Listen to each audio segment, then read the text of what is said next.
कुछ और अहम खबरों पर भी नजर डालेंगे। किसानों के एहतजाज की बात करेंगे। किसानों के आंदोलन का आज 24वां दिन है। किसान दिल्ली के अतराफ में डेरा डाले हुए हैं और अपनी मांगे पूरी करवाने के लिए मरकजी हुकूमत की दहलीज पर गुहार लगा रहे हैं। मरकजी हुकूमत और किसान दोनों अपनी जगह खुद को सही साबित करने में जुटे हैं। उधर सुप्रीम कोर्ट की जानिब से खातिर ख्वाह फैसला सामने नहीं आया है। किसानों का कहना है कि जब तक हुकूमत उनकी बातों को नहीं मानती तब तक वो अपनी जगह से नहीं हटेंगे। मुल्क की दीगर रियासतों से लोग किसान आंदोलन का हिस्सा बन रहे हैं। किसानों के आंदोलन के दौरान अब तक करीब 25 किसानों की मौत भी हो चुकी है।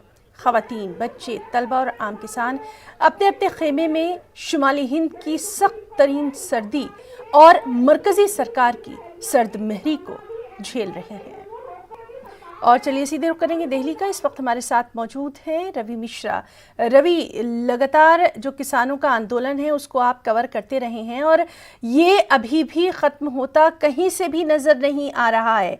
आज का दिन क्या कुछ अहम रहने वाला है, कितना कुछ अहम रहने वाला है, इसके ताल्लुक से जानना चाहेंगे रवि। जी बिल्कुल, देखिए साफ तौर पर जो अभी हालात हैं वो वैसे के वैसे बने हुए हैं। किसान अभी भी आज 24वां दिन है और जैसी जैसे सर्दियां बढ़ रही हैं तो लोगों को परेशानी भी काफी हो रही है। लोगों को स्वास्थ्य संबंधित समस्या हो रही है, किसी को शारीरिक समस्या हो रही है, तो लगातार अपना उपचार भी करा रहे हैं मगर डटे हुए हैं। और साफ तौर पर इनका कहना है कि ये अड़े रहेंगे जब तक तीनों कृषि कानून वापस नहीं होते। इनसे बात की गई, कल इन्होंने प्रधानमंत्री जी का संबोधन भी सुना, मगर उसके बावजूद भी ये समझने के लिए तैयार नहीं है। और इनके जो नेतृत्व हैं उनका कहना है कि सरकार द्वारा पेशकश का इंतजार किया जा रहा है। वही सरकार का भी कहना है कि हम बातचीत के लिए तैयार है, मगर कोई भी बैठक अभी लगातार इतने दिनों के चलने के बाद अब कोई बैठक का समय नहीं निकल कर आया है। मगर इंतजार दोनों पक्ष की तरफ से किया कि जल्द ही बैठक का समय निर्धारित होगा, दोनों पक्ष बैठेंगे और मामले को सुलझा लिया जाएगा। मगर कानून के संशोधन की बात करें तो इन कानूनों को संशोधन के लिए बिल्कुल तैयार नहीं है। किसान चाहते हैं कि तीनों कृषि कानून वापस हो, अन्यथा ये लोग ये आंदोलन को बदस्तूर जारी रखेंगे और यहाँ से हटने वाले नहीं है। और रवि, इस सब के बीच में अगर हम दिल्ली की बात करें तो वहाँ पर सर्दी भी अपना कहर ढाती नज़र आ रही है, लेकिन ये सर्दी भी इन किसानों के जो तमाम मुतालबात हैं, इनके जो हौसले हैं, उनको कहीं ना कहीं हरा नहीं पा रही। आप वहाँ पर लगातार मौजूद रहे हैं, क्या कुछ आप देख पा रहे हैं? बिल्कुल, देखिए हिना, ये बुरारी ग्राउंड है वो काफी बड़े इलाके में फैला हुआ है। मतलब आप बताना चाहूंगा कि यहाँ पे नॉर्मल इलाकों से काफी तेज हवा चलती है। जी। और क्योंकि खुला वातावरण होने के कारण यहाँ पे ओस ज्यादा गिरती है और इन्होंने किसी भी टेंट में रहने की अपने आप को सहूलियत नहीं दी है। खुद के ट्रैक्टरों में पराली को बिछा गीली ओस पर जी रहे हैं और कहीं ना कहीं अलाव सेकते हुए, लकड़ियां जलाकर आग सेकते हुए ही अपना गुजारा कर रहे हैं। इनके कई साथी इस आंदोलन में दम तोड़ चुके हैं मगर इनके इरादे अभी भी मजबूत हैं।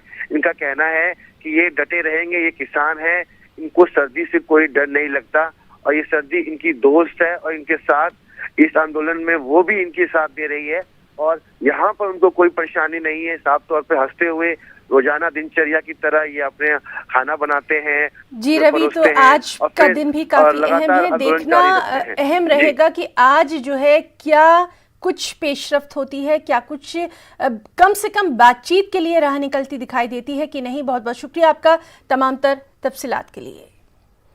एक और बेहद अहम खबर, असदुद्दीन ओवैसी की पार्टी MIM के आदिलाबाद के ज़िलाई सदर फारूक अहमद ने अपनी लाइसेंस याफ्ता पिस्तौल से 2 अफराद को गोली मार दी, तीसरे शख्स को चाकू से जख्मी कर दिया। बच्चों के बेहद मामूली तनाज़े को साख का सवाल बनाते हुए MIM रहनुमा सरेआम अपने हाथ में पिस्तौल लहराते हुए सड़क पर निकल आए, अंधाधुंध फायरिंग कर दी। फारूक ने कम से कम 3 राउंड फायर किए। इस हमले में 3 अफराद जख्मी हुए हैं। जख्मियों की हालत मुस्तहकम है, इनका अस्पताल में इलाज जारी है। पुलिस ने MIM रहनुमा के खिलाफ मुकदमा दर्ज करके गिरफ्तार भी कर लिया है। हमले में इस्तेमाल होने वाले असलहे को भी पुलिस ने बरामद कर लिया है। फारूक अहमद आदिलाबाद बल्दिया के यानी आदिलाबाद म्यूनिसिपैलिटी के चेयरमैन भी रह चुके हैं।